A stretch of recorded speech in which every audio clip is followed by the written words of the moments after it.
You hear a voice, familiar, harmless, and yet the tone cuts deep.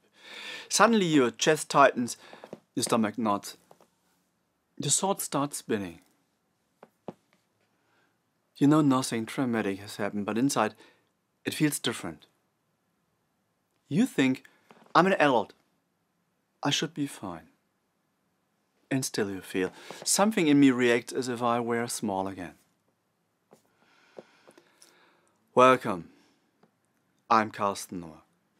As a therapist, I work with people living with anxiety and trauma, and in this video we talk about developmental trauma. Why early wounds don't simply vanish when we grow up, and how understanding this can open a path toward healing. What developmental trauma really is. A developmental trauma is not a single shocking event. It grows quietly, repeated, often unnoticed.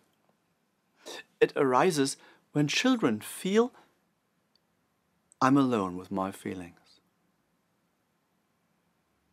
I must not be too much. I need to adapt to earn closeness. Help won't come when I need it. It often happens without visible violence. The deepest wounds are because we miss something. Connection, protection, comfort, safety. Why growing up doesn't erase it? Adulthood means responsibility. Paying bills, making decisions, managing life. But it does not automatically mean that your nervous system feels safe, or that survival strategies from childhood simply let go.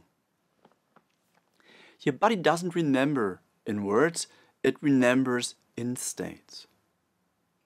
So when something today triggers an old feeling, a glance, a tone of voice, a moment of being left alone, your system reacts as if the past were still present. Not because you fall back, because your body once learned, this is how I survive. How developmental trauma shows up today. Maybe you recognize yourself.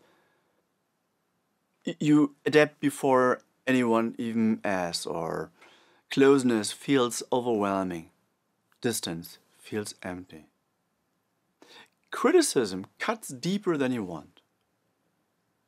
In relationships, you swing between pulling away and longing for connection. You help others without being asked, and you forget yourself. You perform well, while inside you feel strangely hollow.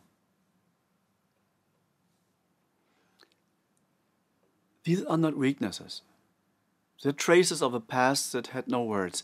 They show your system is in alert mode. Perhaps too alert for the life you live today. A breakfast scene in a deep echo. You sit at breakfast with someone and a simple sentence is spoken. You don't hear the content, hear the tone. Your upper body contracts, and inside, a voice whispers, I did something wrong. You react. Maybe silently, maybe irritably, maybe with withdrawing. And later you ask yourself, why was that so intense? It wasn't about the table, the sentence, the present. It was your body believing, I'm 5 years old again, and I'm alone.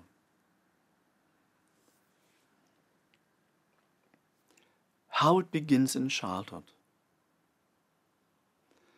In early life, relationship is like air. Children don't need perfect parents. They need presence, response, feedback. When the child senses it is left alone with its distress, the nervous system adapts.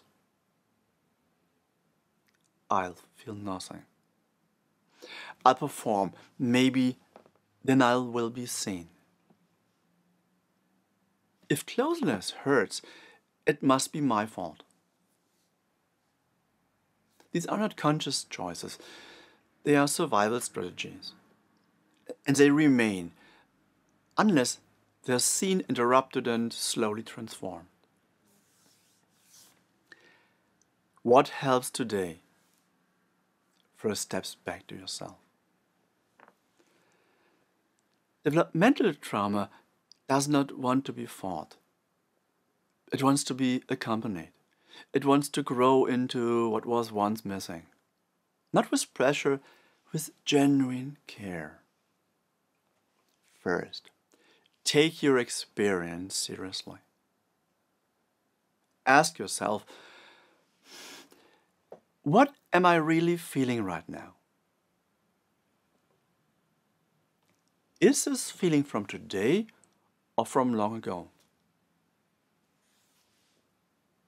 What would I have needed back then? These questions are not about analysis. They're about building a relationship with yourself. Second, meet the inner child. The inner child is not just a concept. It is a living, feeling part of you. You don't need to rescue it. You need only notice it. With words like, I see you. You are never wrong. I'm here with you now. Third, allow new, safe experiences. Healing happens in relationship, with yourself and with others. Helpful moments might be a person who stays even when you show your true self. A ritual that brings stability. A no that protects instead of punishes. A space where you can soften without losing yourself. Fourth, therapeutic support that honors your depths. Not every approach touches this level, but certain methods can, like hypnotherapy when used with care, body-based trauma therapy, work with inner parts, trauma-sensitive guidance at a safe pace. It's not about speed. It's about that one moment when you feel inside, I can finally allow what was once too much, with someone safe beside me. For family and friends, maybe you live or work with someone with reactions puzzle you. A sideways looks and suddenly they pull back. A simple conversation and it feels overwhelming. Often it's not about you. It's about an old pattern still at work. So what helps? Ask instead of judging. What do you need right now? Be present without pushing. Offer calm when their inner world is noisy. Practice your own self-care even as you support them. If it becomes too heavy, you're also allowed to seek support. So what? Developmental trauma does not fade on its own. Good news, it can be transformed. Not by overfunctioning, by feeling, and by knowing I'm allowed to live differently today than I did back then. Perhaps you already sense it. There's more in you than the part that feels wounded. And there's more that deserves to grow. Developmental trauma is a story of what was missing.